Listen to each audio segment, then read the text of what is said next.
नमस्कार, मैं हूं उत्तम मुखर्जी, आपका म्यूजिक इंस्ट्रक्टर। आज हम बात करने जा रहे हैं राग भैरव और राग बागेश्वरी के बारे में। बागेश्वरी या बागेश्वरी दोनों एक ही हैं। प्राचीन नाम बागेश्वरी है और आधुनिक नाम बागेश्वरी है। सबसे पहले हम बात करेंगे राग भैरव के विषय में। ये बहुत ही प्राचीन राग है और दूसरा इसके लिए कहा जाता है कि ये महादेव के मुंह से उत्पन्न जो राग हुई थी उसमें सबसे पहली राग भैरव ही है। भैरव राग को सूर्योदय के समय गाया जाता है, सूर्य उदय के समय। इससे तात्पर्य ये है कि यह सुबह की संधि प्रकाश राग है। संधि प्रकाश राग हम लोग समझते ही हैं कि वो रागें जो संधि काल में गाई जाती हैं उन्हें हम संधि प्रकाश राग कहते हैं। संधि काल कौन सा होता है? जब या तो दिन से रात हो रही हो या रात से दिन हो रहा हो। जो गोधूली वेला है जहाँ पे दोनों समय मिलते हैं उन्हें हम संधि काल कहते हैं और उस समय गाई जाने वाली रागों को हम संधि प्रकाश राग कहते हैं। राग भैरव, इसका ठाठ भी भैरव होता है। भैरव ठाठ से जन्म राग है। इस राग का वादी स्वर होता है धैवत और संवादी स्वर होता है रे यानी ऋषभ। याद रखना, राग भैरव का वादी स्वर धैवत है और संवादी स्वर ऋषभ है। भैरव में धा वादी है, रे संवादी है। मैं इसको बार बार रिपीट इसलिए कर रहा हूँ क्योंकि क्वेश्चन इसी में से बन सकता है। इस राग की जाति होती है संपूर्ण संपूर्ण, यानी आरोह अवरोह में 7-7 स्वर लगते हैं। राग का गायन समय है प्रातःकाल। इस राग की प्रकृति है गंभीर। राग भैरव में 2 स्वर कोमल लगते हैं, वो हैं कोमल रे और कोमल धा। इस राग की समप्रकृतिक राग है रामकली, विभास और बंगाल भैरव। समप्रकृति राग मतलब इससे मिलते जुलते राग। जो इसके आसपास के राग हैं वो समप्रकृतिक राग कहलाते हैं। जिनकी प्रकृति सेम हो वो समप्रकृतिक राग होते हैं। इस राग का आरोह अवरोह और पकड़ ये भी आपको पता होनी चाहिए। राग भैरव की आरोह अवरोह बिल्कुल सीधी और सरल है। सारे गामा पाधा नीसा, रे और धा स्वर कोमल कर देने हैं। उसी तरीके से अवरोह सानी धापा मागा रेसा, इसमें भी आपको रे और धा स्वर कोमल करना है। इसकी पकड़ क्या है? गामा धा धा पा, इसमें दोनों धा कोमल हैं।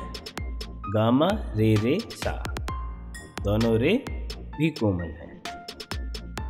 उसके बाद हम बात करते हैं राग बागेश्वरी के विषय में। राग बागेश्वरी ये भी प्राचीन राग है। इसका प्राचीन नाम बागेश्वरी था और आधुनिक नाम बागेश्वरी है। इस राग का ठाठ है काफी।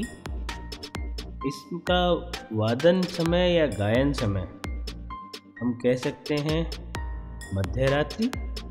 यह मध्यरात्रि की राग है। इस राग का वादी स्वर है मध्यम यानी मा, संवादी स्वर है सा यानी षडज। इस राग की जाति है औडव संपूर्ण।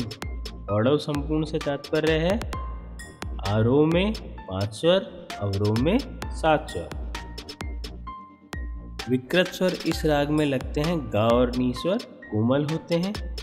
वर्जित स्वर कौन से होते हैं? इस राग में जो वर्जित स्वर हैं वो है आरोह में रे और पा स्वर वर्जित है। इस राग की समप्रकृतिक राग है भीमपलासी। इसके न्यास के स्वर, न्यास का मतलब जहाँ पे ठहराव आप ले सकते हैं, यानी आप उस राग को गाते समय इन स्वरों पे होल्ड कर सकते हैं कुछ समय के लिए, तो उसे हम न्यास के स्वर कहते हैं। इस राग के न्यास के स्वर हैं सा, गा, मा और नी स्वर। यहाँ पे आप न्यास कर सकते हैं। इस राग की आरोह है सानी धनी सा, मा गा मा धा नी सा। गा और नी स्वर कोमल है, याद रखना। अवरोह में सा नी धा मा पा धा मा गा रे सा। सा नी धा मा पा धा मा गा रे सा।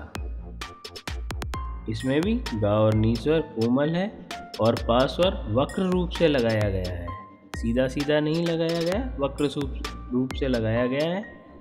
नहीं तो अगर सीधा लगाया जाता तो कैसे होता, सा नी धा पा मा गा रे सा। और वक्र स्वर से लगाया गया है, यानी वक्र करके लगाया गया है, तो कैसे लगाया है, सा नी धा मा पा धा मा गा रे सा।